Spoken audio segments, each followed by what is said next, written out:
Ok, muy buenas tardes. Bienvenidos al sexto día del primer Congreso Internacional de Ingeniería Geotécnica desarrollado por el capítulo estudiantil GUPC. Para esta ponencia comenzaremos con la presentación del equipo GUPC, después pasaremos a conocer al ingeniero Harold Mantilla, se expondrá el tema análisis paramétrico de presas de relaves inactiva con Python en Plastix 2D y se finalizará con una ronda de preguntas. El equipo GUPC está conformado por estudiantes de la carrera de Ingeniería Civil de la Universidad Peruana de Ciencias Aplicadas, y nuestra razón de ser es la formación profesional en el ámbito de la geotecnia. Conformamos un espacio crítico donde fomentamos la participación y creación de actividades para la comunidad estudiantil, con el objetivo de desarrollar nuestro carácter personal y profesional, llevando a cabo todo lo aprendido de manera teórica a la práctica. Quien les habla en esta oportunidad es Rodrigo Herboy Bautista, miembro del área de Relaciones Públicas del capítulo GUPC. Para el tópico modelamiento numérico, se tratará el tema análisis paramétrico de presas de relaves inactiva con Python en Plastix 2D, que estará dirigido por el ingeniero Harold Mantilla, quien es ingeniero civil egresado de la Universidad Nacional de Ingeniería del Perú. Cuenta con una maestría en mecánica de suelos en el Imperial College of Science, Technology and Medicine de Londres. Tiene estudios especializados en ingeniería geotécnica en Canadá, Estados Unidos y en el Reino Unido.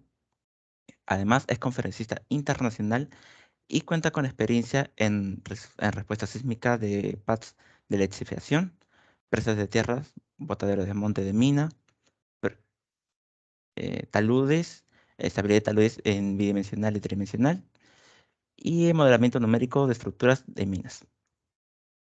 Ok, ingeniero, puede comenzar con su presentación. Genial. Muchas gracias, Rodrigo, por la presentación. De todas maneras, a ver, un momento. Sí, aquí para quien me conozca, mucho gusto a todos ustedes por participar el día de hoy. Bien, el hecho es que tenía que presentar un análisis paramétrico de una PCR Lab y durante estos últimos días he estado desarrollando un modelo en Python para que podamos ver cuál es la ventaja de tener el modelo parametrizado, se podría decir. Es decir, podemos generar la geometría de nuestra presa a partir de parámetros y modificarlos a voluntad y evaluar la respuesta del modelo. Al mismo tiempo podemos interpretar estos resultados de manera rápida. Ya veremos ello. Entonces, mm, como presentación, la verdad, mi presentación solamente tiene 2 diapositivas. Sé que es algo poco convencional con lo que hemos ido experimentando estos días, pero el objetivo sobre todo es mostrarles la rutina que he desarrollado. Voy a describir paso a paso qué es lo que hace y finalmente vamos a ejecutar la rutina. Espero que se ejecute de manera exitosa y luego les voy a ir mostrando algunas variaciones para que eh, entendamos un poco cuál es la ventaja, ¿no?, de haber hecho este modelo en Python. Esta charlita está auspiciada, ¿no?, por Prezi Learning, también como parte de la alianza con Bentley Institute. Vamos a ver, sobre todo esta presa que vemos aquí. Sé que tal vez el proceso constructivo no sea lo ideal, o tal vez tengamos algunas dudas sobre lo que se presenta aquí, pero voy a describir paso a paso qué es lo que traté de conseguir con este modelo de presa de relave parametrizado. Entonces, primero tenemos que ver el embalse, ¿verdad? Tenemos aquí un embalse y aquí tenemos un dique. En el embalse tenemos un relave fino, ¿no? Y en el dique tenemos un relave grueso. En el caso del embalse, tenemos algunos parámetros que podemos nombrar, como la altura, ¿no?, de este embalse con respecto al terreno natural, que por cuestiones de simplificarlo lo puse horizontal nada más. Entonces, existen aquí dos puntos importantes, ¿no? Un punto que determina cuál es el inicio y otro el contacto con con el dique, ¿no? Esta distancia está definida por este parámetro A. Y el ancho, ¿no?, de nuestro dique está definido por el parámetro B. Además, tenemos la altura del dique como tal, que tiene una altura h. Y seguramente se preguntarán por qué las alturas son diferentes. Bueno, a lo largo de esta semana seguramente han podido apreciar que existe un borde libre, ¿no?, que permite la operación segura de la presa. En este caso es una presa de relaves cicloneados. Entonces existe una descarga importante de agua hacia el embalse. Esa agua obviamente está un poquito más lejos, en una poza de agua que se va formando, ¿no?, agua de proceso de cicloneo. Además, tenemos otra dimensión, ¿no?, importante, que sería el ancho de la cresta, que es este parámetro C, que podemos ver aquí. Ingeniero, Y disculpe que lo sí, interrumpa. ¿En qué diapositiva se encuentra ahorita? se está viendo la presa. No, se quedó en la primera diapositiva, la primera slide. Ah, la primera. Ya, a Sí, ver, ahí cambió, o bueno, voy a compartir de nuevo. Ya, un momento.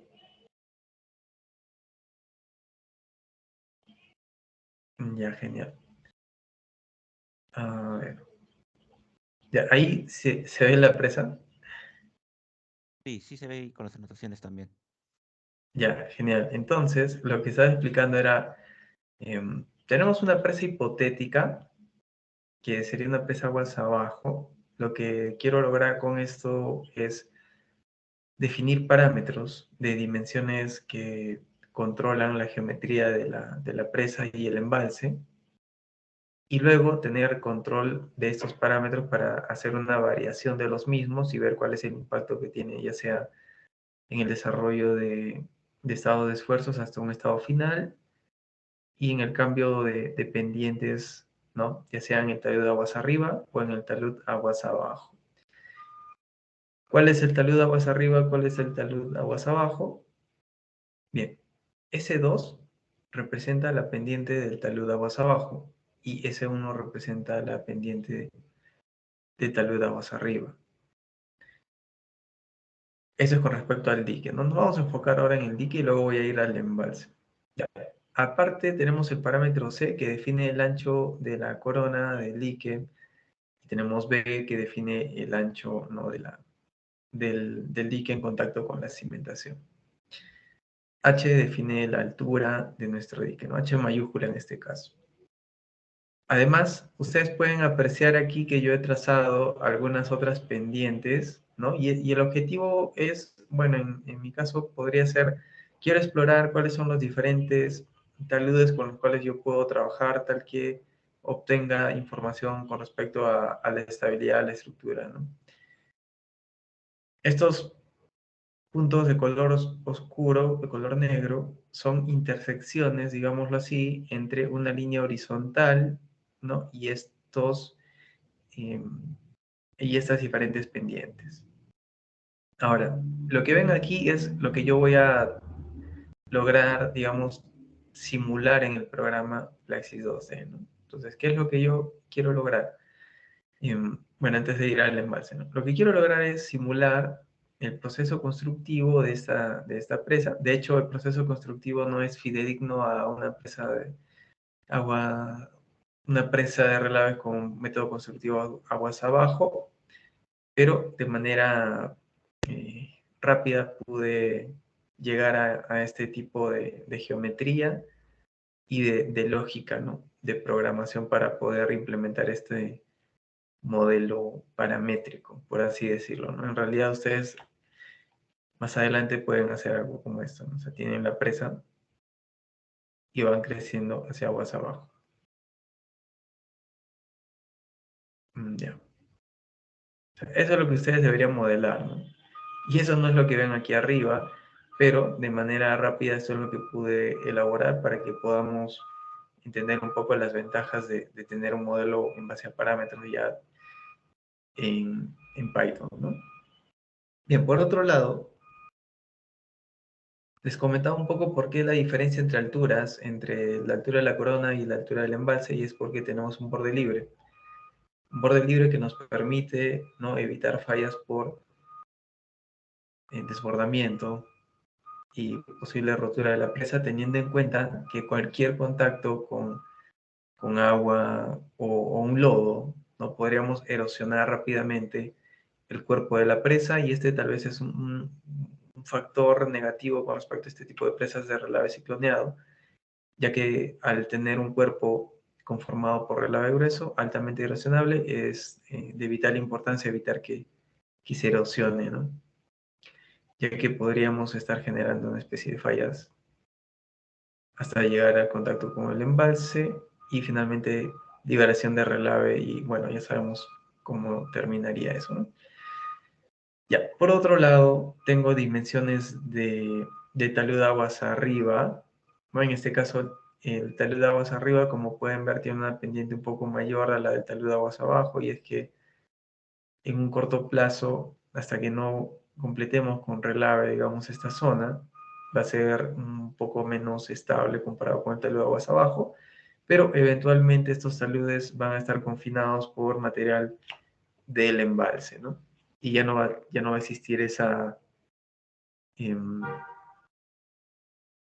esa pérdida de, bueno, esa inestabilidad inicial que teníamos con respecto al talud de aguas abajo.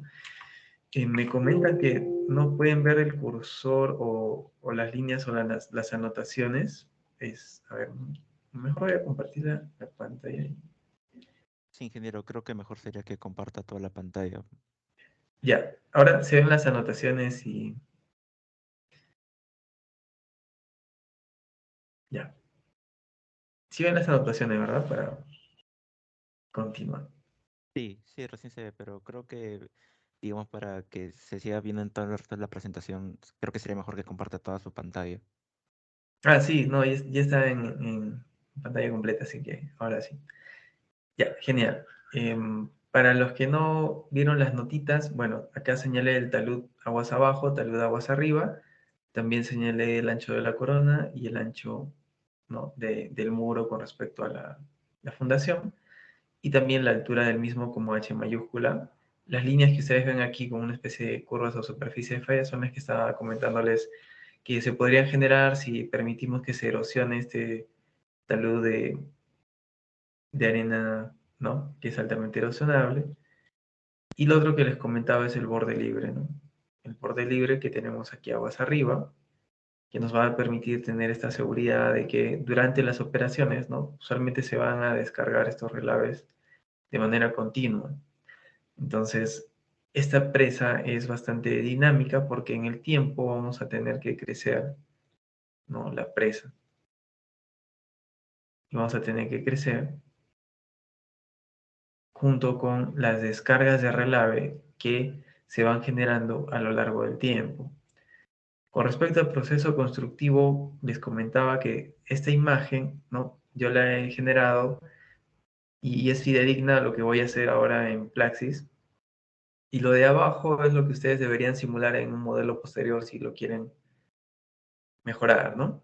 Entonces harían un modelo como el que está aquí abajo, establecen sus parámetros de acuerdo a la geometría que ustedes van a generar, ya sea método constructivo aguas abajo, método constructivo aguas arriba o línea central. Por otro lado tenemos el embalse, y acá tengo un parámetro D, un parámetro A, ¿no? Como ven, estos parámetros son clave porque me permiten definir cuál es el ancho de la superficie, no del embalse, y cuál es el ancho en la base del embalse en contacto con el terreno natural. Aparte tengo una altura h minúscula que define la altura de relave fino depositado, ¿no?, en el embalse. Bien, ahora, ¿qué es lo que buscamos? Lo que buscamos con el modelo es que a partir de estos parámetros, que son pocos, ¿no? Tenemos H mayúscula, y tenemos A y D, que estos definen el embalse, ¿no? El embalse. Este define la altura del embalse, este define la altura del dique. Además tenemos las pendientes S1, S2, ¿no? Y en el dique tenemos las medidas, ¿no? A ver, perdón. Tenemos las medidas de C y B. Nos permiten definir el ancho de la corona y el ancho de muro en contacto con el terreno natural. Ahora, una vez que tenemos todo esto en términos de parámetros, podemos imaginarnos diversos escenarios. Uno de estos podría ser, tal vez, ¿no? Variar las pendientes de talud de aguas arriba y talud de aguas abajo y someterlas a condiciones de sismo. En este caso, dado que el tiempo es corto, yo solamente lo voy a contrastar con respecto a un análisis de factor de seguridad, ¿no? Y vamos a apreciar cuál es el efecto de tener un talud un poco más pronunciado con respecto a otro dentro del modelo cuando calculamos el factor de seguridad. Y esto ocurre usualmente cuando tenemos dos taludes en el mismo modelo, ¿no? ¿Qué quiere decir? Si nosotros tenemos una presa con un talud S1 por acá y otro por acá, cuando hacemos el análisis de factor de seguridad por el método de reducción de parámetros, lo que va a suceder es, si este lado tiene una pendiente más pronunciada, es el que va a fallar, ¿no? Y la falla se va a desarrollar ahí tal cual. Si por el contrario queremos evaluar la estabilidad de este lado, entonces este talud tendría que tener una mayor pendiente para que se desarrolle ahí el cálculo de factor de seguridad, ¿no? Otro sería que, si bien es cierto, este tiene una mayor pendiente, se generan unas superficies de falla bastante superficiales, menos de 50 centímetros de espesor, y para evitarlas vamos a tener que usar un valor de cohesión bajo, tal vez de 1 a 3 kPa, ¿no? De esa manera empujamos un poco la superficie de falla a mayor profundidad, ¿no? Ya no estos 50 centímetros, sino una profundidad un poco más significativa. Y la tercera manera de separar, digamos, el cálculo de factor de seguridad es simplemente, bueno, voy a dividir por acá y la región que yo quiero evaluar la voy a afectar no por el método de reducción de parámetros y la otra, lo que voy a hacer es desactivar el cálculo de factor de seguridad en esta región, ¿no? De esa manera, al desactivar el cálculo de factor de seguridad aquí, puedo evaluar el factor de seguridad de este otro lado, pero para ello tengo que crear polígonos o tengo que dividir esta zona, ¿no? Tal que cada polígono lo voy a, ¿no? Lo voy a retirar del cálculo de factor de seguridad en Plaxis, ¿no? Entonces es algo que no vamos a hacer el día de hoy. Lo que vamos a hacer es cambiar las pendientes para ver cómo nuestro modelo se modifica, ¿no? Ya que todo está en términos de parámetros. Y a partir de ello evaluaremos las estabilidades, ¿no? Tanto del talud de aguas arriba, aguas abajo, para una condición final.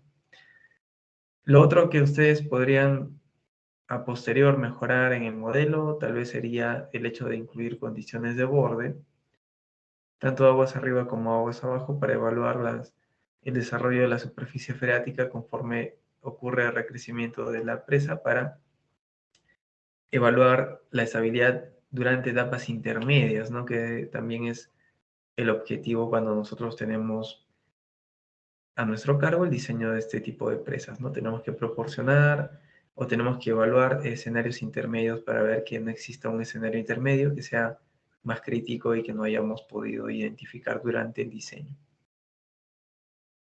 Bien, hasta ahí, no sé si tienen alguna consulta, y si la tuviesen, por favor, me apoyan con la lectura de la misma.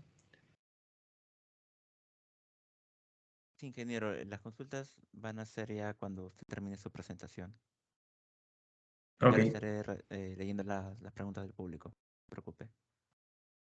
listo. Bueno, entonces, como ya tenemos claro cuál es el objetivo, cuáles son los parámetros y cuál es nuestro modelo hipotético, vamos a ver cómo esto lo plasmamos dentro del programa, ¿no? Ya listo. A ver. De momento aquí tengo algunos parámetros nada más para cambiar la pendiente S2, ¿no? Que es la que yo voy a ir variando, ya que tenemos los, bueno, en grados, ¿no? Para que lo puedan ver de manera más rápida. Bien, ahora voy a tener que cargar el modelo en Plaxis. Voy a abrir el programa sin ningún modelo preexistente, ya lo van a ver. De momento me voy a cargar también la rutina, así que un momento ahí y en breve les comparto.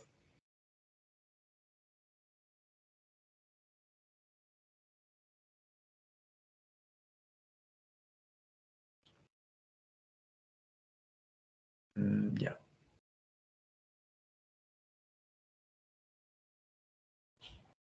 Listo, entonces, ahora sí. Genial. Bueno, ya estamos en Plaxis. De hecho, una vez aquí dentro, tenemos la ventaja de poder activar lo que sería, ¿no?, el servidor de Plaxis. En un inicio, cuando ustedes aperturen esta opción, seguramente va a estar en desactivado, ¿no? De momento yo ya hice clic en el botón Start Server para que el servidor esté activo y pueda conectarme a la interfaz de Plaxis a través de Jupyter Notebook, que es el que vamos a utilizar el día de hoy para generar nuestra rutina, ¿no? Bien, una vez que yo activo esta opción, ¿no?, en el menú Expert Configure Mode Scripting, ya está el servidor ejecutándose, me voy al menú Help. Y dentro del menú Help tengo el Scripting Reference, ¿no? En Scripting Reference le van a dar un clic, se va a cargar este command prompt, ¿no?, que es más que nada la llamada al Jupyter Notebook, ¿no? Una vez que se genera, se nos va a abrir la siguiente página, ¿no? Y en esta página nos brindan comandos para el programa Plaxis Input, Output, y también nos dan algunas que otras rutinas ya elaboradas. Incluso podemos ver una, ¿no? Imaginemos esta de aquí que nos dice remover todas las líneas que contienen, ¿no?, elementos estructurales de tipo BIM o VIA. Entonces, en Jupyter Notebook, para los que no conocen, es una interfaz tipo un libro en el que nosotros podemos añadir títulos, comentarios y adicionalmente estas celdas donde podemos añadir código, ¿no?, en Python. Y estas celdas, la ventaja es que están ya conectadas o al ejecutarlas, la acción se va a poder apreciar en la interfaz de Plaxis, ¿no? Para que me crean, vamos a hacer eso. Entonces voy a ejecutar esta celda. Simplemente hay un clic en Run y ustedes enfóquense del lado derecho, ¿no? Listo. No sé si pudieron apreciar ello, pero eso es lo que ocurriría una vez que nos conectamos a la interfaz de Plaxis a través de Jupyter Notebook, ¿no?, que viene dentro ya de Plaxis, ¿no?, que nos facilita bastante el trabajo, ¿no?, para la creación de rutinas. Bien, de momento lo que podemos ver es que en la rutina existe una variable si.new que lo que hace es apertura una nueva sesión de Plaxis, y eso es justamente lo que se hizo al aperturar una nueva sesión de Plaxis. Además, se ejecutó el comando go to structures, que está aquí, que nos permite ir a la pestaña structures. Y dentro de la pestaña structures existen, ¿no?, los elementos geométricos como línea. En la rutina de ejemplo también nos dice que crean líneas, pero esta vez utilizan el GI.line, ¿no? GI significa el objeto global de Plaxis que nos permite acceder a todos los objetos dentro de Plaxis, ¿no? ¿Qué quiere decir? Todo lo que tengamos dentro de Plaxis son objetos que tienen propiedades, que podemos modificarlos de diversas formas y que posiblemente tienen cierto impacto en nuestro modelo. Por ejemplo, en esta rutina lo que hacen es crear una línea, ¿no? Luego crean elementos estructurales de tipo plate, y para crear un elemento estructural de tipo plate requerimos una línea, por lo tanto, aquí tenemos la función gi.plate, y entre paréntesis tenemos un parámetro, ¿no? Que es el valor que recibe la función plate para crear un elemento geométrico tipo plate en nuestro modelo. Entonces, lo que debemos entender, y es un poco la dinámica que vamos a seguir, es que nosotros vamos a generar elementos geométricos a los cuales les podemos ir asignando elementos estructurales a través de funciones, ¿no? Donde estas funciones reciben estos elementos geométricos como parámetros. Además, al tener una gran cantidad de estos elementos dentro del modelo, podemos crear o agrupar estos elementos en un tipo de variable llamado lista, ¿no? Que nos permite almacenar más de un tipo de variable, y que luego podemos acceder a esta lista, recorrer los elementos de la lista mediante un algoritmo repetitivo, ¿no? Ya sea un bucle for o un bucle while, ¿no? Entonces, ¿qué es un bucle? ¿Qué es un ciclo repetitivo? Bueno, imaginemos que nosotros tenemos 10 posibles valores para un mismo tipo de material y queremos ejecutar el modelo para el primer valor, para el segundo, para el tercero y hasta el 10º valor.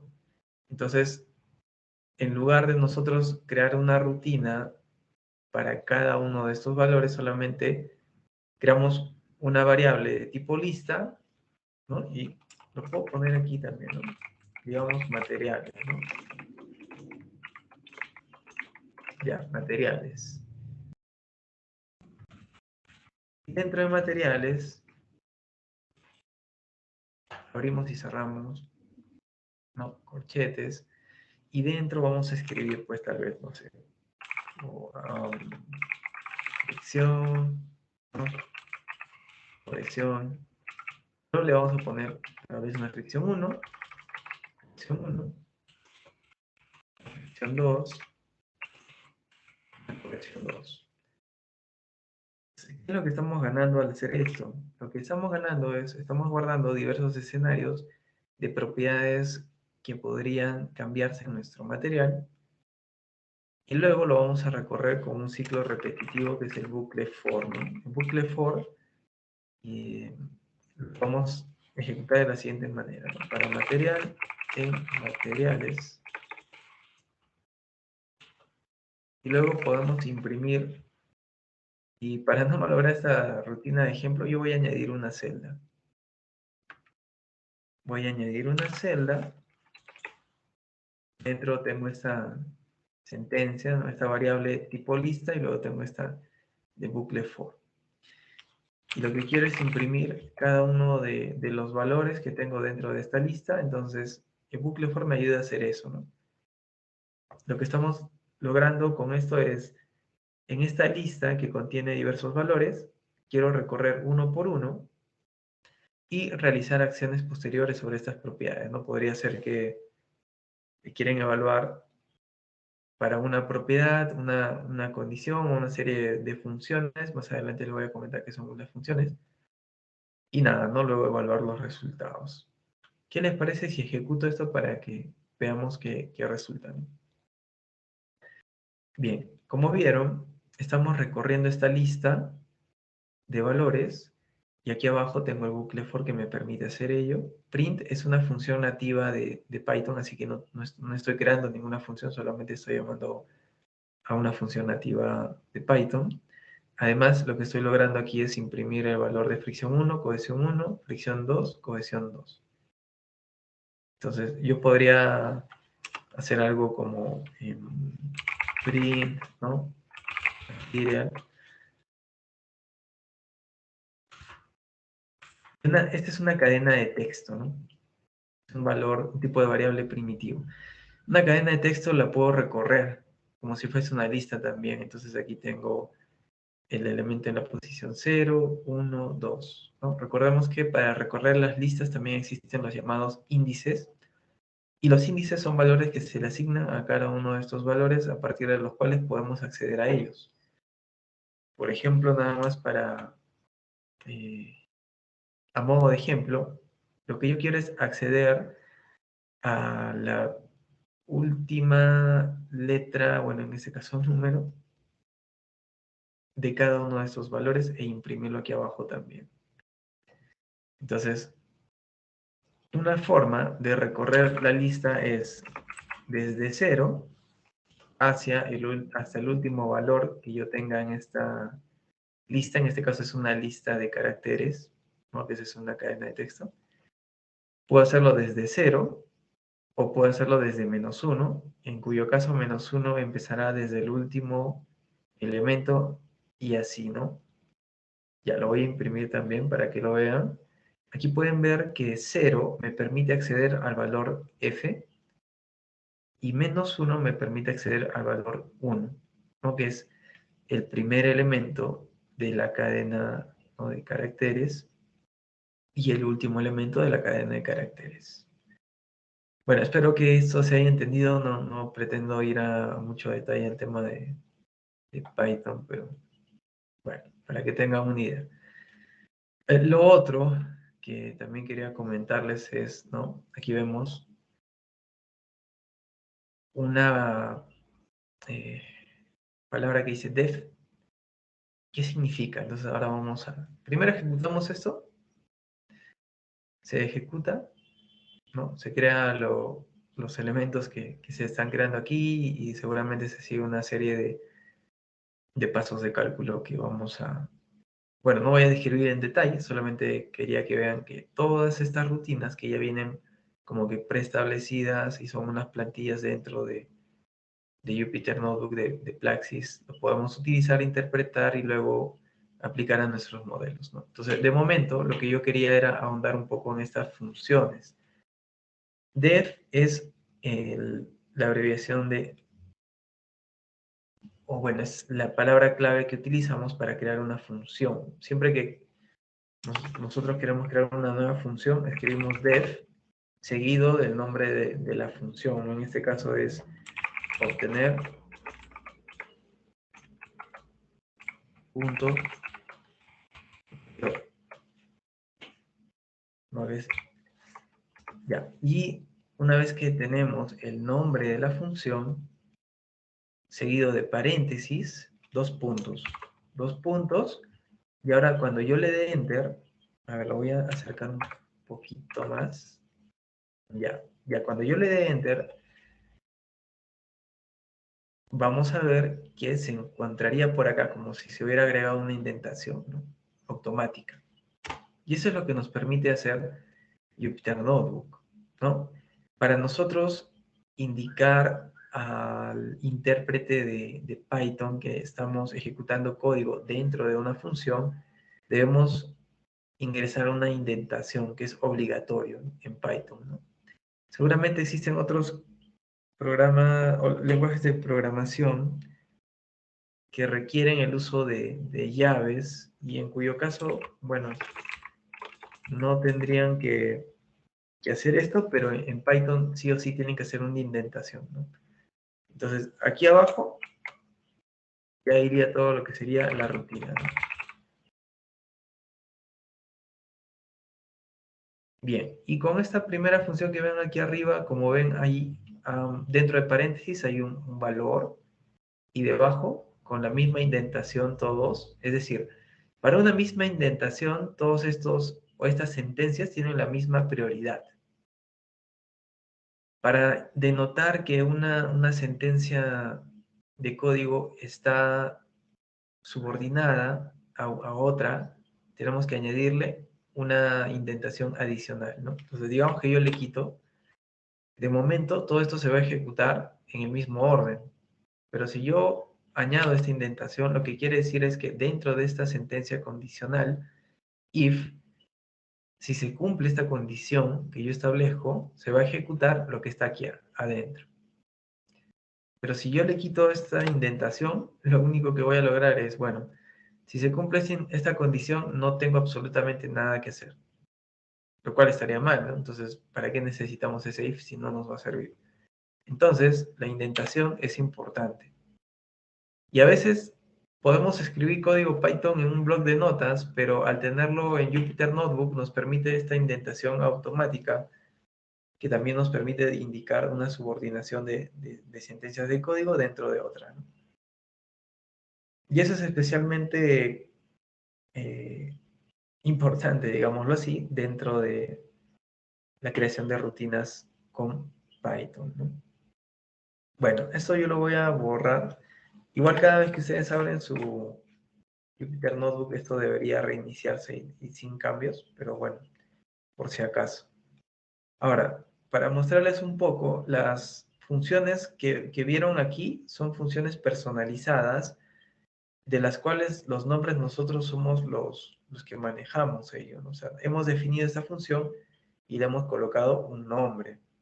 Pero todas aquellas funciones, como vemos gi.line, gi.plate o gi.polygon, son funciones que ya existen en la librería de funciones de Plaxis, ¿no? Y todas estas funciones las podemos utilizar y como vemos, como su nombre indica, afectan o generan o crean elementos u objetos dentro de la interfaz de Plaxis distintos. Además, los parámetros que reciben también son distintos, no reciben los mismos parámetros, ¿no? Nada más para tener ello en cuenta. Y un claro ejemplo sería esta función plateMat, ¿no? Lo que dice plateMat es, voy a crear un conjunto de propiedades de materiales para un elemento estructural de tipo plate. Los parámetros que recibe son todos estos parámetros. Y cuando creamos un material, este material se retorna como un objeto, ¿no? Ahora, ¿qué es eso, no? ¿Por qué retorna un objeto? Bueno, vamos a hacer la analogía dentro del programa. Cuando yo creo el material, si yo creo cualquier material, digámoslo, una arcilla, ¿no? Lo vamos a poner aquí. Los parámetros referenciales. Ya. Los parámetros referenciales nada más, ¿ya? Entonces, yo lo creo, y una vez que lo he creado, no se ha modificado absolutamente nada de algún elemento geométrico dentro de mi modelo. Lo único que acabo de hacer es, he creado en mi base de datos de materiales un material con nombre arcilla y que tiene algunos atributos que yo le he dado, ¿no? Y esos atributos, entre algunos de esos atributos tengo el nombre del material, el tipo de modelo constitutivo, el comportamiento drenado o no drenado, y los pesos específicos no saturados y saturados, ¿no? Así como parámetros de rigidez y de resistencia. Ya, he creado ese objeto de tipo material, lo voy a almacenar en una variable y más adelante esa variable se la voy a pasar como argumento a una función llamada setMaterial, que lo que va a hacer es me va a ayudar a asignarle esa propiedad, ¿no? O esos parámetros para un elemento estructural tipo plate a un elemento estructural tipo plate, que sería lo mismo que yo haga lo siguiente. Creo un elemento de tipo plate, ¿ya? Y a este, al darle un clic, me voy a dar cuenta que dentro de material, que es una propiedad que este tiene, no tiene ningún asignado, ¿no? Igualmente, como yo he creado una propiedad para un suelo, yo creo un polígono, y a este polígono le voy a buscar la propiedad en soil, y en material aquí le asigno arcilla, ¿no? Una vez que hago esto, cambia de color, cada vez que le dé clic, ya sé que tiene un material de tipo arcilla asignado, y esta sería básicamente la dinámica que nosotros vamos a seguir, ¿no? Vamos a crear un elemento geométrico y a este elemento geométrico le vamos a añadir o le vamos a asignar unas propiedades de materiales, que es otro objeto dentro de Plaxis, ¿no? Y para unirlos, es decir, o asignarse ese valor, esa base de datos que hemos creado, ¿no?, para ese material de arcilla, usamos la función setMaterial, ¿no? Bueno, espero que eso haya quedado claro, nada más para entender un poco cuál es la dinámica que se persigue en este tipo de implementación, ¿no? Ahora sí voy a ir a la rutina que había preparado para el día de hoy. Y aquí está, ¿no? Entonces, como yo les había comentado, tal vez lo voy a... Ya, vamos a traer la presentación, ¿no?, para que todo cobre sentido. Ya listo.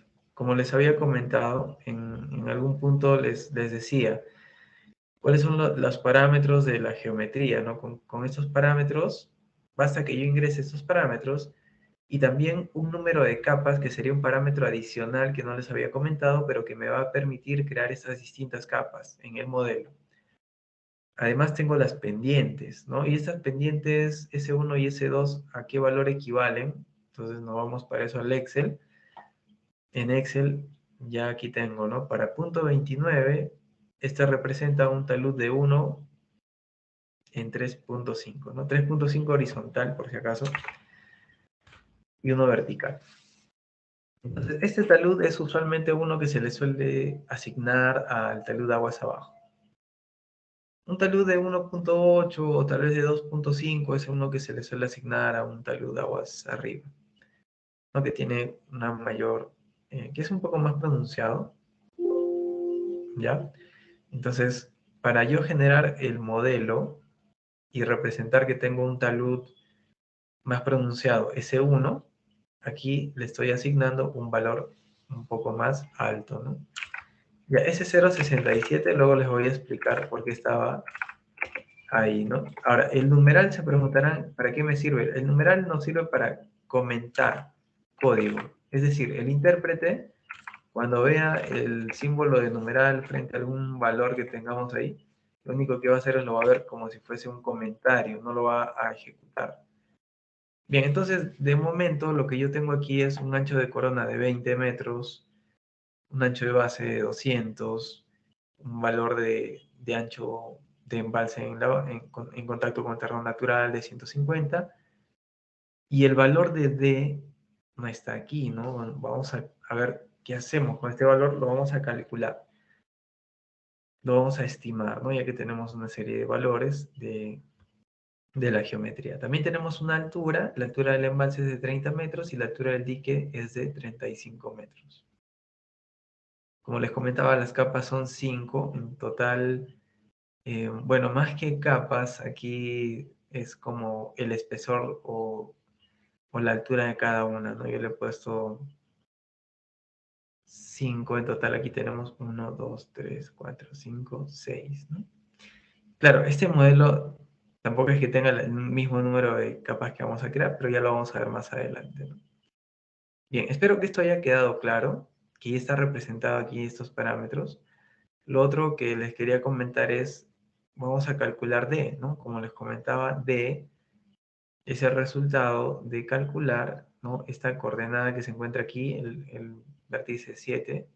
En este vértice 7 tenemos una altura h, es decir, el valor x de 7 es 0, porque de este extremo estamos empezando en el origen, entonces sería 0, un valor h, ¿no?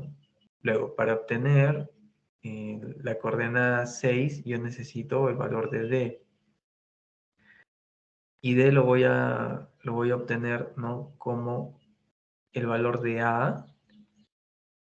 A ver, acá lo vamos a graficar un poco para que se entienda esta partecita.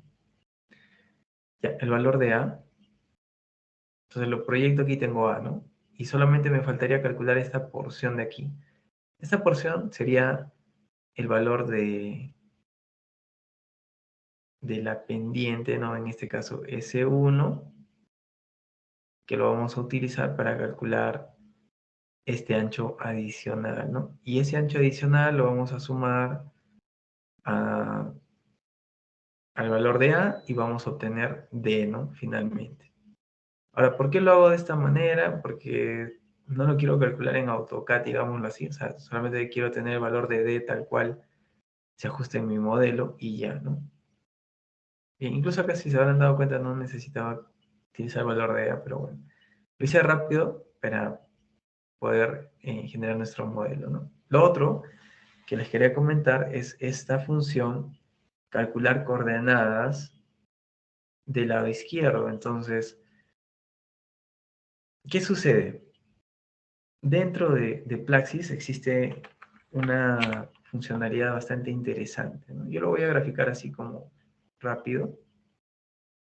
Ya, esta función se llama el cat poly. Cat poly nos permite cortar el polígono a diferentes elevaciones. Entonces, justamente eso es lo que yo quiero hacer para generar el modelo que tenía en la diapositiva, pero necesito los puntos de referencia de este lado. Es decir, si este fuese un punto de referencia, hago un clic ahí, luego presiono el Shift para que sea horizontal. Si no presiono Shift, se va a ir así para cualquier lado, ¿no? Ya. Y luego presiono en la siguiente coordenada de referencia, clic. Y ya se generó, como vamos a ver, un polígono distinto al polígono original que era uno solo. Y puedo repetir el proceso con cat poly y generar muchos más polígonos. Ahora, ¿cuál es el problema? El problema es que yo estoy empezando con un polígono grande y no sé cuáles son estos puntos de referencia. Entonces, esta función lo que me permite es calcular eso. Me permite calcular cuáles son estas coordenadas de referencia para finalmente llamar a la función catpoly. Y yo le voy a pasar como parámetros estas coordenadas para empezar de este extremo, ¿no? Ahora, también me estaría faltando las coordenadas de este otro extremo. Para ello, igual he creado otra función. Esa es la función calcular coordenadas catpoly derecha, ¿no? O sea, del lado derecho, calculo también cuáles son estas coordenadas de referencia y luego lo que voy a hacer es crear una función catpoly que está por aquí abajo. Ya. Aquí tengo la función catpoly, ¿no? Catpoly lo que hace es recibe las coordenadas del borde superior, las coordenadas del lado izquierdo y del lado derecho. Entonces, para generar esta serie de estratos, digámoslo así, vamos a llamar a la función catpoly y le vamos a pasar como parámetros dos coordenadas, ¿no? Una coordenada del lado izquierdo y una coordenada del lado derecho, simulando prácticamente lo que estamos viendo aquí, ¿no? O sea, una coordenada del lado izquierdo y otra del lado derecho para finalmente crear nuestros estratos. Bien, este punto espero que haya quedado claro. No, no quería complicarlas, pero bueno, es parte de la creación de nuestro modelo.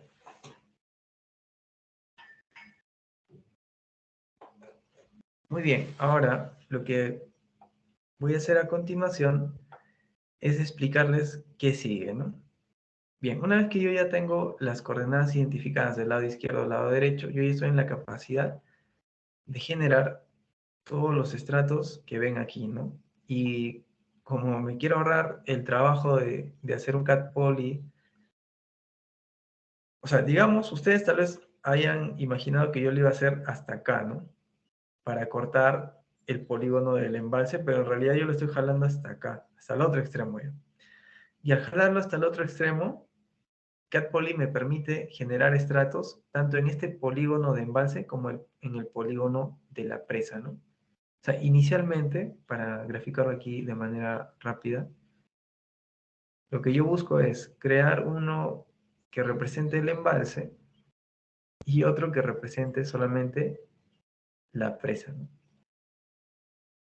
Algo así. Y luego, con la herramienta CatPoly, voy a cortar desde un punto de referencia del lado izquierdo hasta el punto de referencia del lado derecho y generar estratos tanto del lado del embalse como del lado de la presa, ¿no? Ya, eso es lo que yo quería conseguir y para ello necesitaba los puntos de referencia que ya los obtuve, ¿no? Y luego lo que viene es un poco crear estas geometrías, ¿no? Es decir, quiero crear los polígonos tanto del embalse como de la presa. Ahora, si se dan cuenta, yo no estoy ejecutando absolutamente nada, solamente estoy creando funciones. Funciones que reciben parámetros, que son parámetros de la geometría que nosotros hemos establecido inicialmente en este modelo hipotético, y que luego yo voy a llamar con una función muy diferente, y lo que me permite es separar el código de acuerdo al propósito que este cumple, ¿no? Dentro de mi modelo. No puedo simplemente llamar a sentencias de código sin agruparlas de acuerdo a la funcionalidad que éstas cumplen, porque eso a la larga, de acá a unos 5 o 6 meses, cuando quieran abrir otra vez su rutina, no van a poder entender su código, ¿no? Eso es algo que no debería pasar.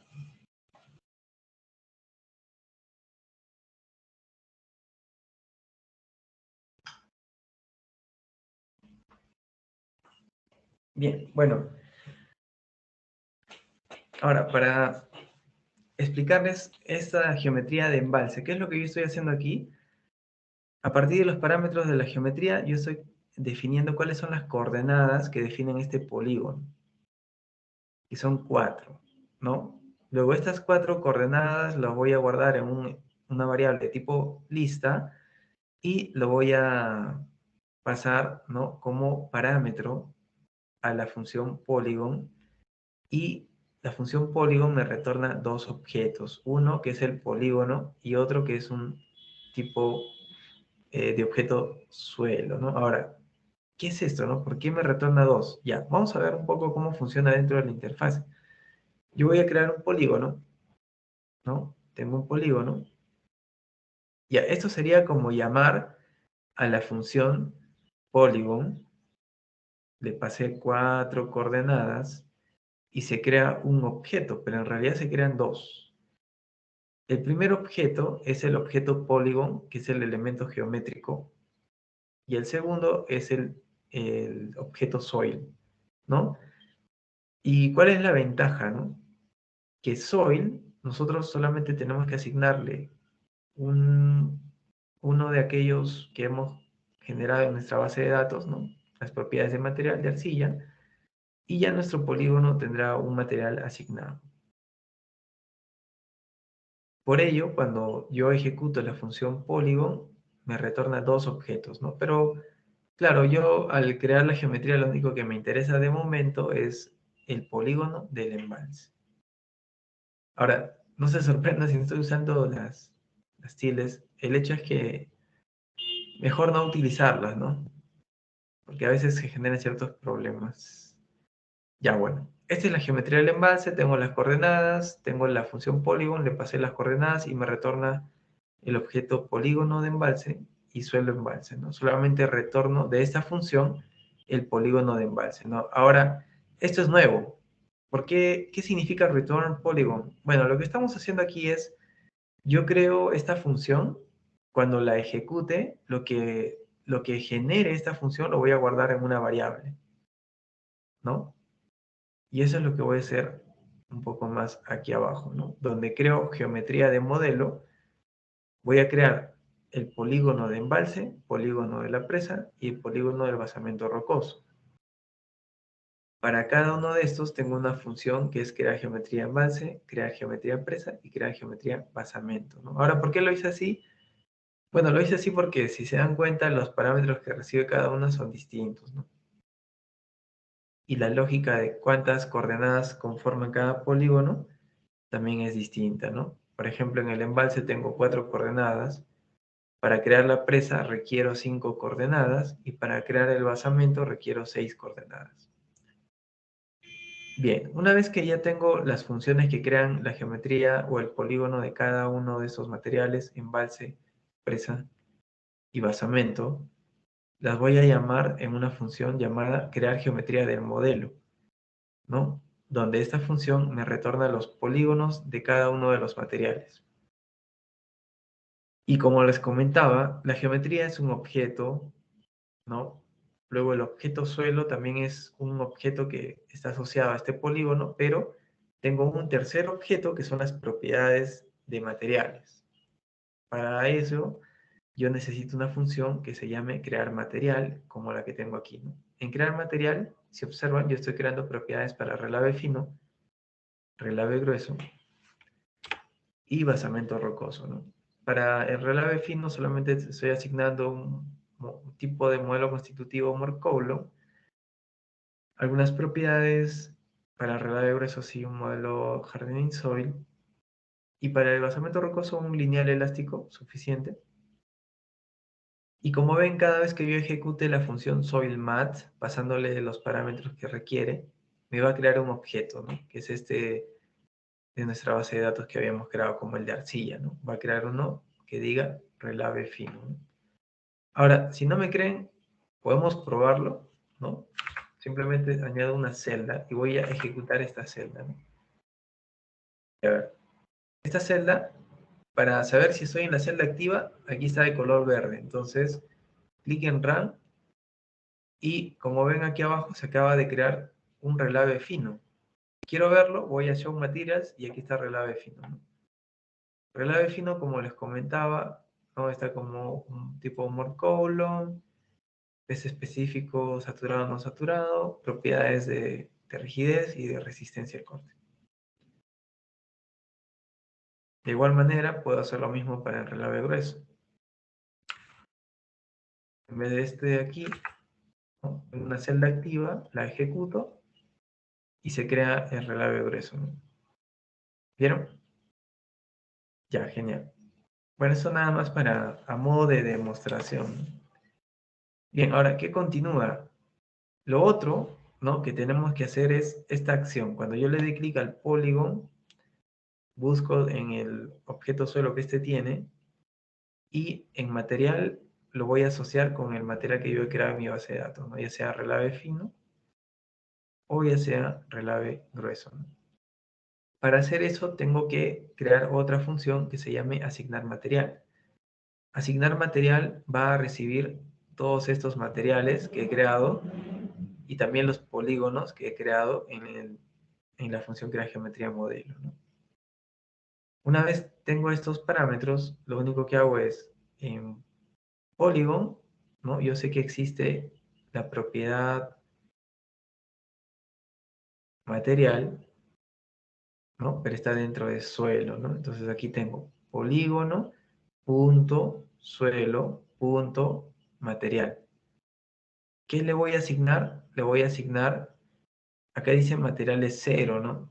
Ya. En el orden que ustedes crean los materiales, en ese orden lo vamos a ir consultando, ¿no?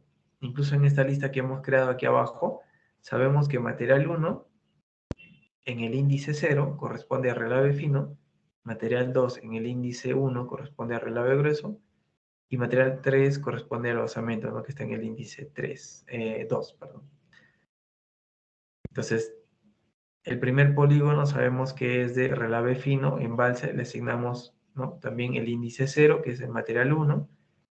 Al segundo, que es el dique, le asignamos el material 2, que serían materiales en índice 1, ¿no? En esta lista.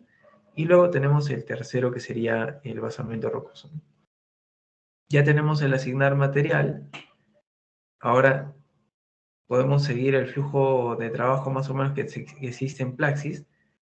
Y es bastante intuitivo, la verdad. Solamente tenemos que seguir, ¿no? Desde la pestaña Soil hasta la pestaña Stage Construction y continuar con la creación de nuestro modelo. Bien, una vez que estamos en crear la malla, creamos la malla de elementos finitos con todos los elementos geométricos que tengamos. A ver, esto yo de momento lo voy a... Vamos a borrarlo. O mejor crear uno nuevo, ¿no? Ya, he creado uno nuevo. Esto que he creado nuevo me va a ayudar para lo siguiente. Entonces yo voy a crear una geometría aquí. Voy a asumir que este es, digámoslo así, un talud, ¿no? Y en Mesh, ya. Y también necesito un material. Voy a asignar este material, aunque mejor aprovechando que tenemos nuestros materiales, vamos a crear uno de estos, ¿no? Tal vez el relave grueso. A ver. Ya. Listo, está más que suficiente, lo ejecutamos. Y ahora le damos clic al polígono, ¿no?, que hemos creado. Buscamos aquí en material, relieve grueso. Nos vamos a Mesh. En Mesh, estas funciones que ven aquí, lo que hace es, uno, ve a Go to Mesh, ¿no? Quiere decir, hace clic en Mesh. Luego, en el botón Genera malla, eliges, ¿no?, el tipo de elementos y OK para crear la malla, ¿no? Como ven aquí, ya se ha generado una malla, número de elementos, número de nodos. Y lo que continúa es el nivel de agua, ¿no? En este caso, para simplificar, yo lo que hice fue crear un nivel de agua, ¿no?, con cierta variación, tal vez, ya, digámoslo así. Ya, este nivel de agua que ven aquí es lo mismo que va a crear esta función, ¿no? Va a crear un nivel de agua, que como ven, depende de ciertas coordenadas, y todas las coordenadas están amarradas a los parámetros que nosotros hemos definido para la geometría de nuestro modelo. El cat poly ya lo había explicado, nos sirve para cortar los polígonos mayores y crear estos estratos. Acá tengo otra función que es el get polygon chords. Este también bueno, esta en parte lo obtuve del wiki de Bentley, ¿no? Es bueno siempre consultarlo. Ya tenía una preparada, así que lo que hice aquí fue utilizar. Lo que hace esto es obtiene las coordenadas de un polígono, ¿no? Si ustedes ven, no vamos a ir a Structures. Cuando yo le doy clic a este polígono, dentro de este polígono, ¿cuántos puntos hay? 4, ¿no? Además, el polígono tiene coordenadas de referencia, que usualmente son el primer punto, pero el resto de puntos también tiene coordenadas, ¿no? Esto es prácticamente la geometría. Entonces, mi interés era el siguiente. Como yo quería luego establecer mis etapas constructivas, ¿no?, lo voy a explicar aquí, lo que buscaba era, uno, para mis etapas constructivas yo voy activando estos estratos o capas de manera progresiva conforme va creciendo mi presa. Entonces, primero activo esta, luego esta y esta, ¿no? Y así ya tengo mi modelo completo. Si activamos esta primera de aquí abajo y lo quiero hacer de manera automática, lo que necesito como referencia es, a ver, ¿cuáles son los valores de ordenada que tienen estos nodos, ¿no? Este tiene 0.75 y este tiene, a ver, -1, está con 0 aquí, ¿no? Entonces, ¿qué tal si yo quiero que todos los polígonos que se encuentren debajo de esta línea, ¿no?, y esta línea tiene un valor de i fijo de 1.75, quiero que todos los polígonos que se encuentren por debajo de esa elevación se vayan activando en diferentes etapas de cálculo, ¿no? Y eso es lo que hice. Lo que hice fue calcular cuál es el valor, ¿no?, de ordenada máximo de un polígono, que es el polígono para el cual yo eh, quiero luego contrastar con este valor de referencia. Entonces lo que hice fue obtener el valor máximo, luego este valor máximo lo comparo contra una base, la base sería el valor de elevación para el cual yo quiero, como decirlo, filtrar, ¿no? Quiero filtrar primero los que estén aquí abajo, y luego esta referencia que tengo aquí, seguramente lo voy a pasar un poco más arriba, ¿no? Paso un poco más arriba, y para esa fase de cálculo se activarán estos dos estratos que están acá abajo, ¿no? Bien, esto es de manera resumida lo que estoy logrando aquí. Lo otro es que luego puedo ir a Go to Stages, que sería Stage Construction en este caso, en Plaxis. Y una vez que estoy en Stage Construction, ¿no?, lo que hago es crear mis etapas de cálculo. ¿Cuáles son estas etapas de cálculo? Bueno, las etapas de cálculo que yo quiero crear son una fase inicial en la cual yo tenga el terreno natural. Digamos que el terreno natural es este polígono que se ha activado aquí. Luego quiero seguir creando nuevas fases de cálculo, en lo cual incremento la altura de mi presa. Y una tercera fase donde sigo incrementando la altura de la presa, ¿no? Como vemos aquí, es progresivo y sigue un proceso constructivo. Bien, eso es lo que hice aquí, ¿no? Básicamente estoy creando unas 6 fases y con ellas también activando los diferentes estratos que deberían estar activas en cada una, ¿no? Finalmente tengo la opción de calcular y con esta ya puedo calcular, bueno, calcular me refiero más que nada a ejecutar toda la serie de rutinas que hemos venido explicando hasta que finalmente se cree un modelo como el que vemos aquí, y espero que me crean porque así va a ser. Y una vez que estemos ahí, vamos a empezar a hacer algunas interpretaciones para luego cerrar, digamos, la presentación el día de hoy, ¿no? Muy bien, entonces, como hemos abierto una nueva sesión, siempre nos aseguramos de que esté activo el servidor. Aquí el servidor está ejecutándose. Y nada más voy a ir ejecutando cada una de estas celdas, ¿no? Entonces, run. Cada vez que yo ejecuto una celda, se crea la función, ¿no? Ahora, la función ya está creada en el espacio de memoria en la sesión activa, y luego yo puedo llamar esta función para ejecutarla. Entonces, voy a seguir creando mis funciones. Bien. De momento no se ha ejecutado nada, no se ha movido absolutamente nada en la interfaz de Praxis porque no estoy llamando a las funciones. Para llamar a la función les voy a indicar un poco más adelante. Ah, este de acá, bueno, no debería estar. Ya, no hay problema. Entonces, estamos creando funciones únicamente, no estamos ejecutando nada aún. Bien. Incluso calcular es una función. Ahora, ¿qué es lo que hace calcular? Calcular está llamando a crear geometría, crear material. Una vez que tengo los polígonos y los materiales, se los mando a mi función de asignar material y le va a asignar a cada uno de esos polígonos el material correspondiente. Luego voy a cortar en estratos mi modelo, para ello llamo a la función catpoly, y también voy a continuar con mi proceso de generación de modelo, como crear malla, crear nivel de agua, definir etapas de cálculo, y, y eso sería, ¿no? Finalmente me faltaron algunos pasos, pero eso lo vamos a hacer manual, ¿ya? Bien, entonces esto lo ejecutamos, aunque me parece que ya bueno, de nuevo. Y ahora finalmente ejecutamos calcular. Observen por aquí.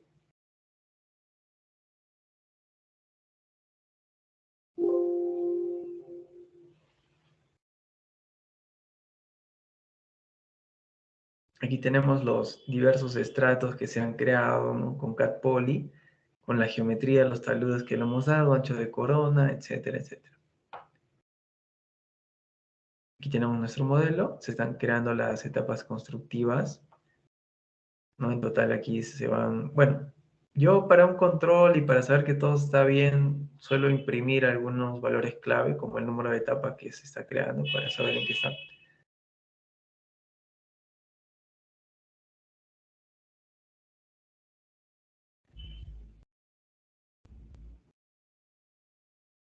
Bien, de momento esto es lo que yo tengo aquí.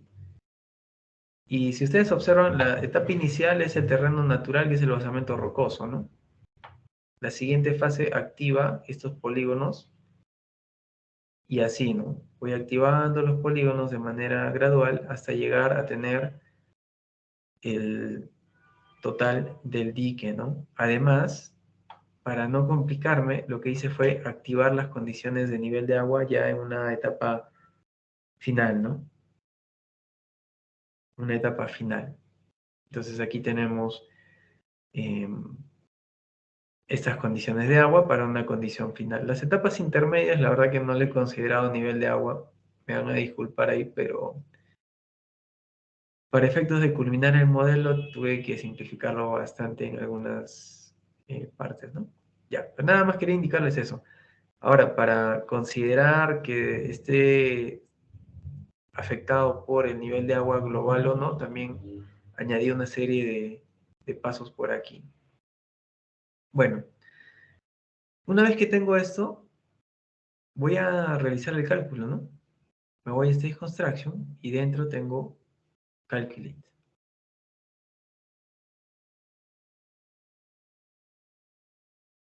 y ya se está realizando el cálculo, ¿no? Como vieron, ya tengo mi modelo de una empresa.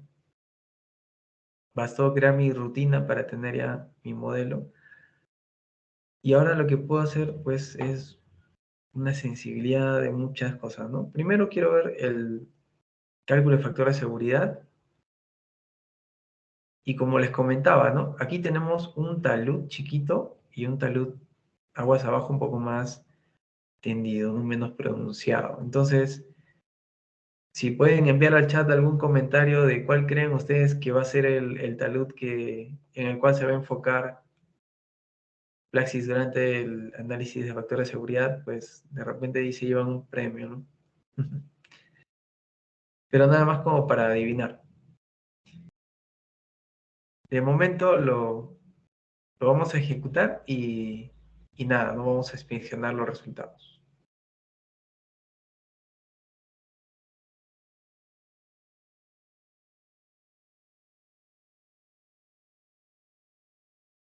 Bien, aquí tenemos un factor de seguridad de 1.25 y ahora vamos a ver, ¿no? Dónde se ha generado esta superficie de falla. Ujú. Y como vemos, ocurrió en el talud aguas arriba, que era más pronunciado y es lo que está sobresaliendo. Como lo vemos, vamos al incremental displacement y aquí tenemos la superficie de falla, ¿no? Queremos medir qué espesor tiene. Tiene un espesor, ¿no? Entre nodo y nodo de 1,30 m, ¿no? Es bastante superficial. Ya, ahora les voy a explicar cómo profundizarlo un poquito. Ya, lo que podemos hacer, ¿no? De momento es, vamos a ejecutar todo esto de nuevo. En propiedades de materiales al relave grueso le voy a poner un poquito de cohesión, ¿no? Un valor de 3 kPa que les comentaba, ¿no? Que es un valor pequeño, pueden ponerle 1 si gustan. Eso evita que se desarrollen superficies de falla muy superficiales, ¿no? Pero es algo que deben ir probando.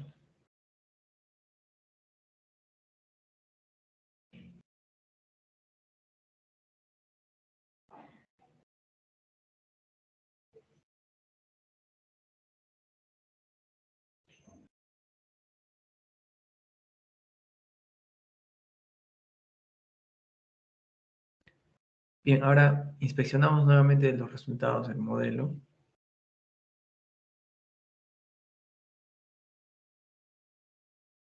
De hecho, va a seguir fallando en el mismo lugar, pero veamos si se incrementó un poquito el espesor. Y en efecto, ¿no? O sea, ahora se desarrolló un poco más profundo y si quieren lo pueden medir. Lo miden aquí, tiene un espesor de casi 3 metros. Ya, ¿vieron que sí funcionó el truco?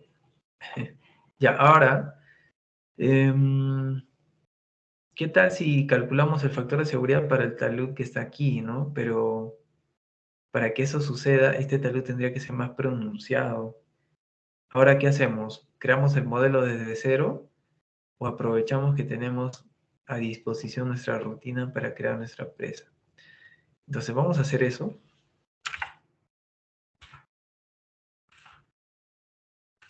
Listo. Y por eso era que yo tenía estos valores aquí almacenados. Ahora lo voy a ejecutar nuevamente y vamos a ver cómo la geometría, ¿no? Y lo voy a tomar un pantallazo para que me crean, ¿no? Lo voy a poner en la diapositiva también, ¿ya? A ver, este es el modelo, ¿no? Esta era la expectativa, digámoslo así. Esta es la realidad. ¿Qué les parece? Y ahora vamos a crear el siguiente modelo, pero con otra inclinación. Ya, entonces vamos a continuar. Voy a crear nuevamente el modelo, para ello estoy actualizando. En realidad no debería estar ejecutando cada celda, pero la costumbre, ¿no? Ya.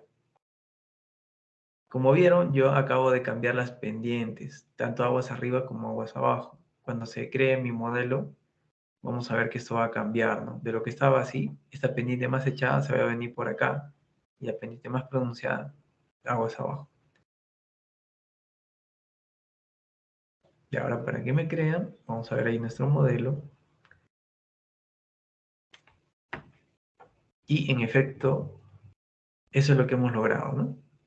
Pueden ver aquí que podemos ya disponer de un modelo del cual las dimensiones están en base a parámetros que podemos variar a nuestro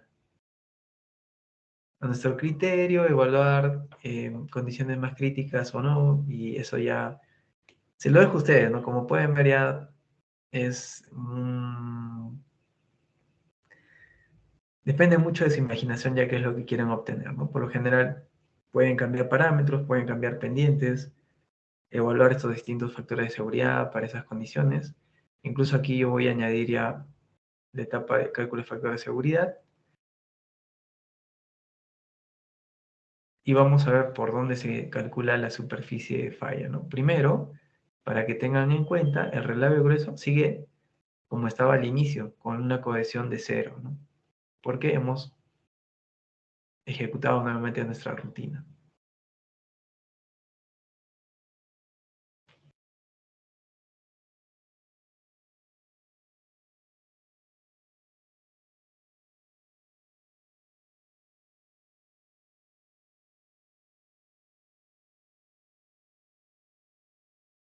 Bien, el objetivo que, bueno, tenía esperanzas de cumplir era hacer la sensibilidad que les estoy mostrando ahora y graficarlo y demás, pero bueno, no se pudo, pero hemos llegado a un buen punto, me parece, ¿no? Ahora lo podemos inspeccionar, el modelo.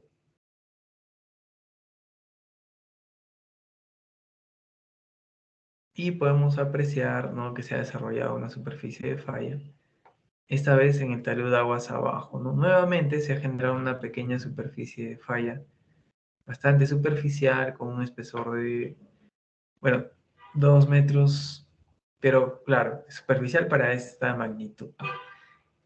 Y lo que vamos a hacer a continuación, no es lo que les había comentado, vamos a añadir un poquito de cohesión a este material, relave grueso. Valor de 3, 2, 1, pueden ir probando. Y nuevamente voy a hacer el cálculo del mismo.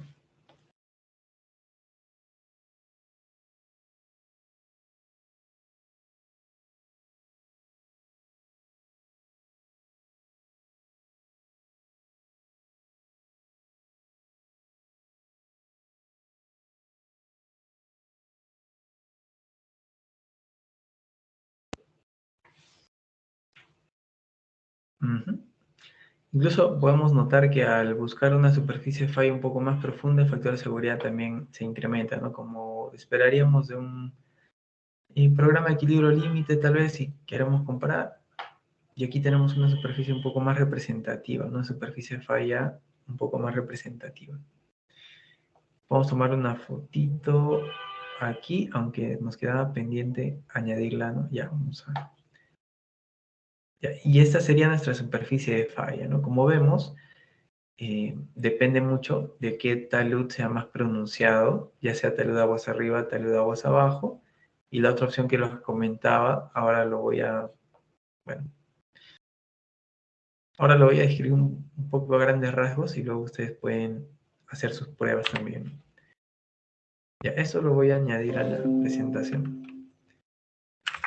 Ya, aquí pueden ver que en efecto estamos cambiando las pendientes de todo nuestro modelo. Y no solo del modelo, también de las etapas constructivas, condiciones de borde y así, ¿no?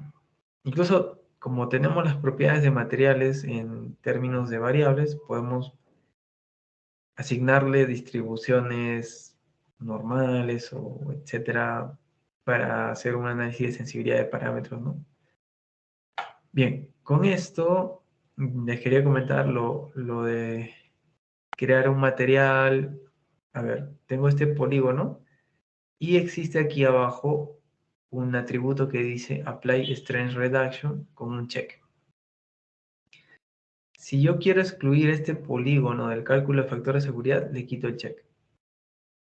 Al quitarlo, ya este polígono no debería ser parte del cálculo de factor de seguridad, ¿no? Entonces, Yo les comentaba que para hacer eso tendríamos que lograr lo siguiente, ¿no? O sea, en nuestro modelo tendríamos que hacer algo así. O sea, una división, pero ya está en la geometría, ¿no?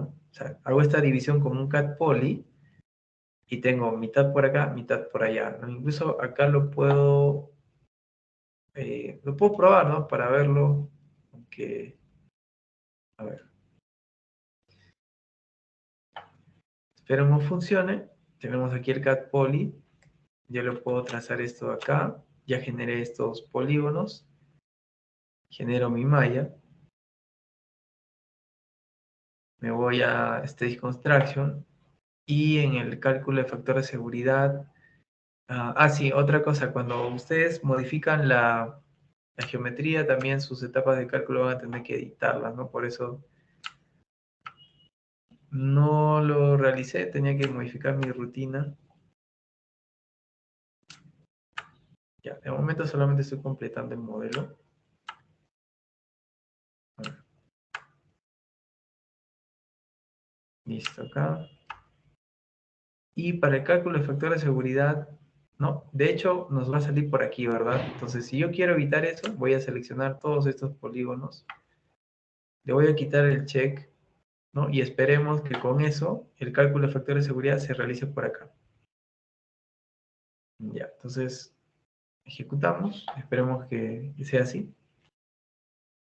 Y con eso ya estaría culminando mi presentación y bueno, espero que tengan algunas consultas.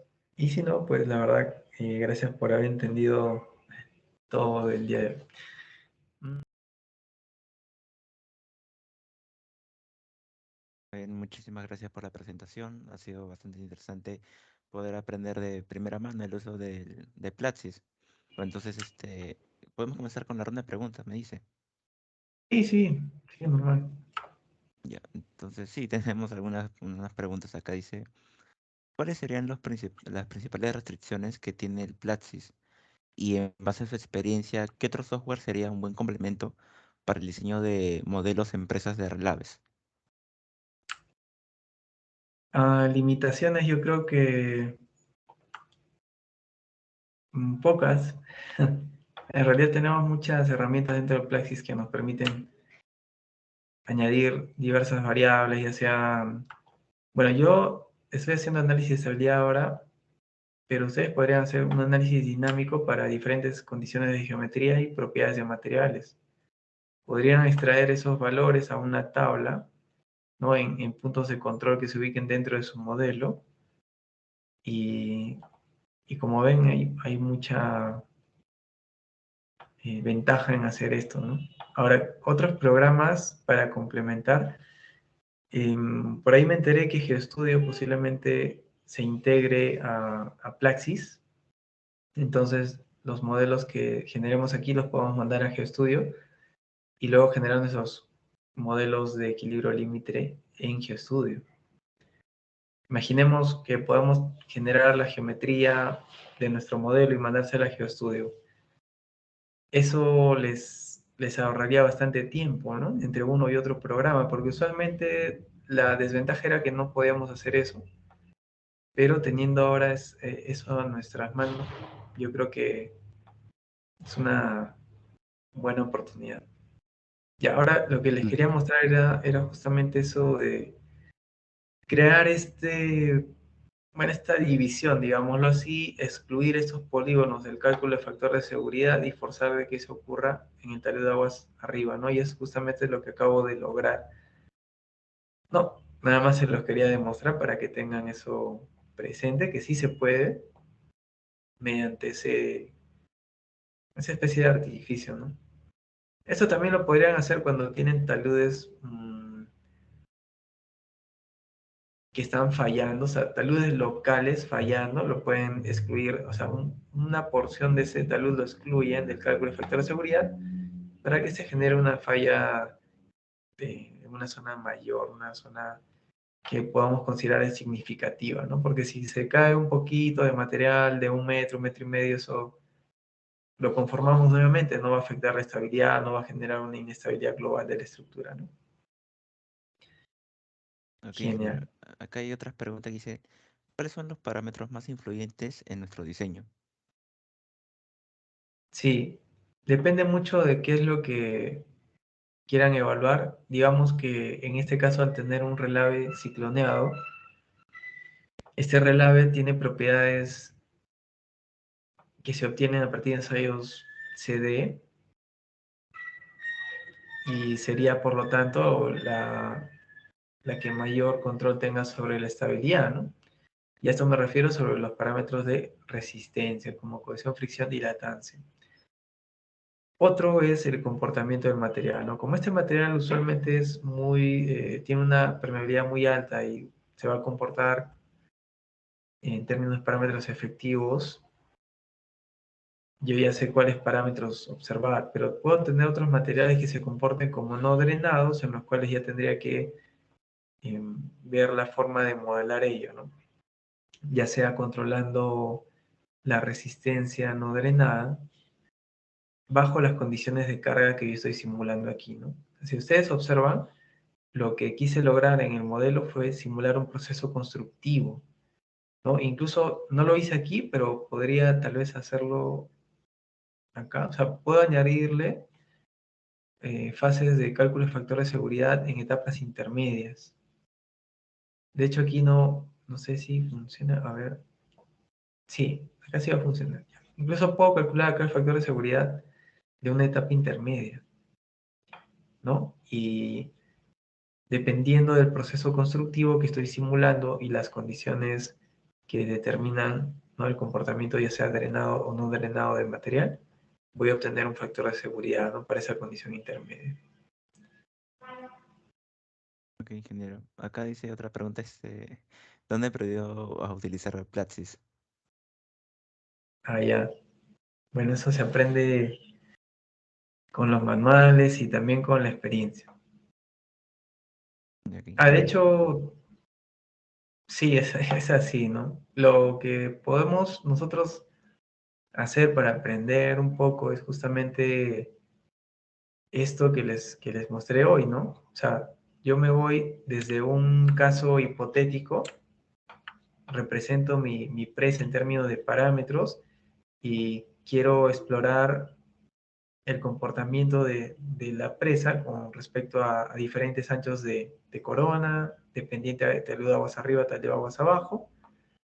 Y luego de pensar muy bien qué es lo que yo quiero lograr, lo voy a plasmar en un código. Una vez que tengo ese código, se pueden responder ustedes mismos las preguntas, ¿no?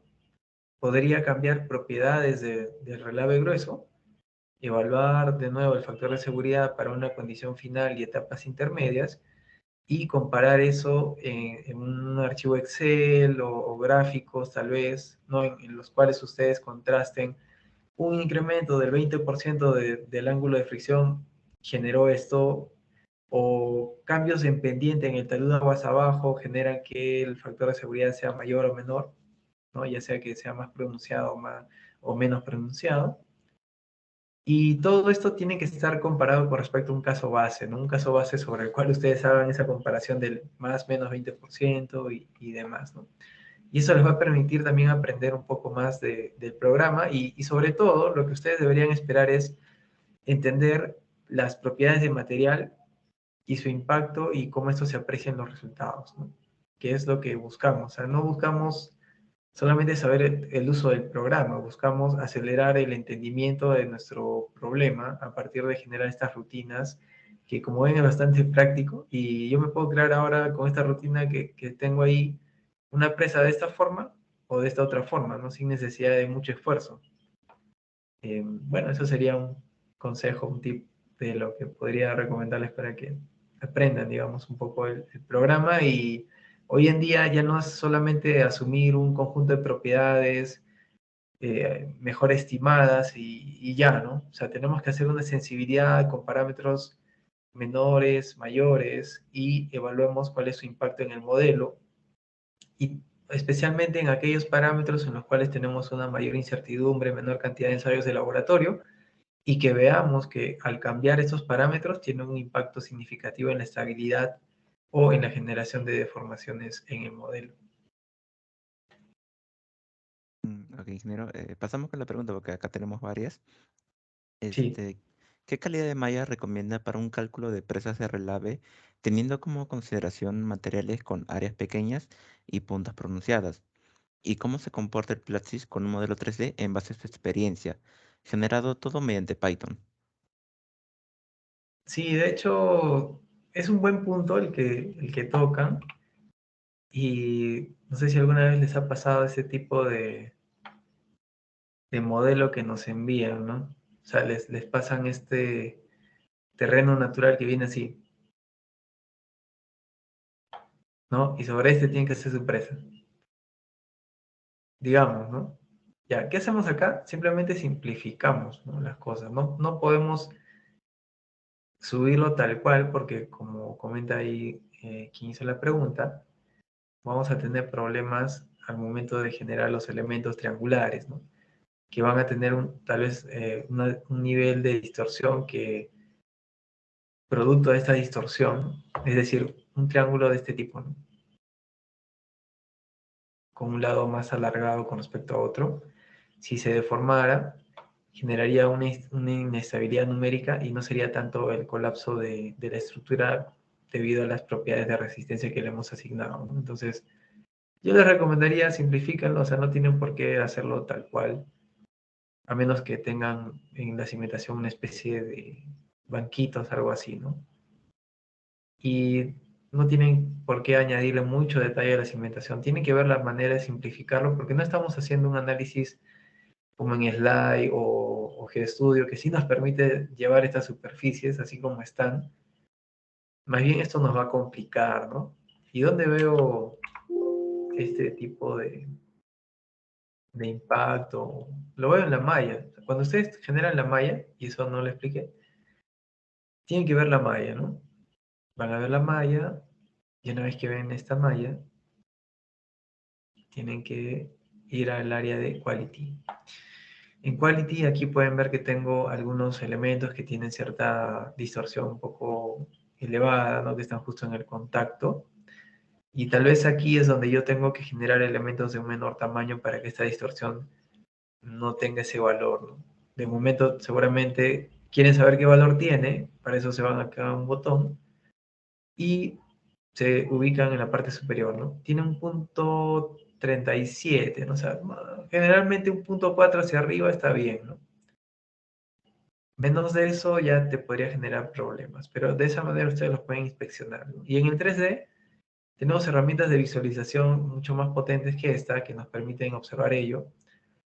Y nada, no sé, también se puede hacer un análisis paramétrico. De hecho, demoraría mucho más. Y si algunos de ustedes han probado esta rutina y es lento, imagínense hacerlo en 3D, ¿no? Yo les recomendaría primero hacer esto en 2D, entender bien su modelo constitutivo, los parámetros que mayor influencia tienen en el desarrollo de deformaciones o de cálculo de factores de seguridad y demás, antes de ir al 3D, ¿no? Porque en 3D, o sea, si ya el 2D es complicado para que ustedes lo interpreten, imagínense el 3D. Ok, ingeniero. Entonces, bueno, para dar a la última pregunta, ¿Platzi Sí. realiza cálculos de SRF en algún otro modelo constitutivo diferente al Moore-Coulomb? Por ejemplo, en un NORSANT. No.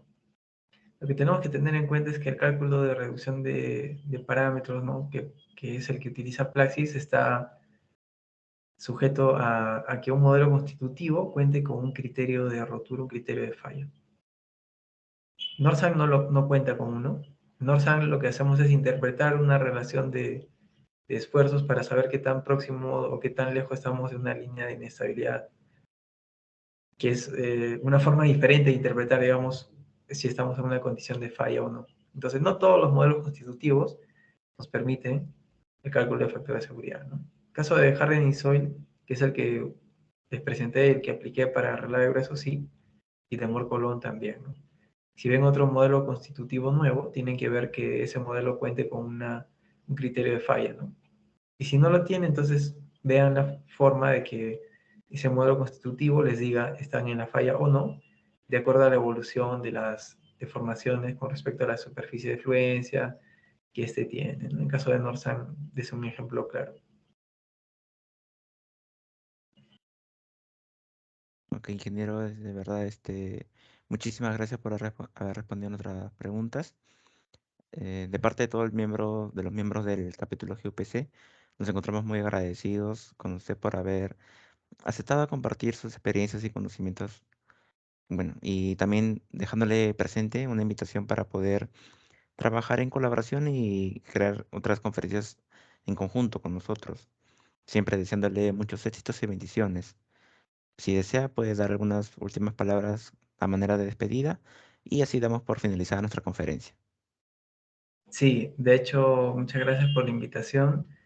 Este ejercicio, como vieron, es algo que ustedes pueden realizar y el uso de Python no es algo a lo que debamos tener miedo, sino es una herramienta que nos va a permitir explorar más lo que ya conocemos y ver eso que no conocíamos de manera más tangible. También felicitaciones a ustedes como grupo. Creo que ha sido una semana muy interesante con charlas bastante aleccionadoras. Y nada, ¿no? De hecho, espero encontrarnos en un futuro, que tengan muchos éxitos en su vida profesional y nunca dejen de aprender. Ingeniero, muchísimas gracias por las palabras.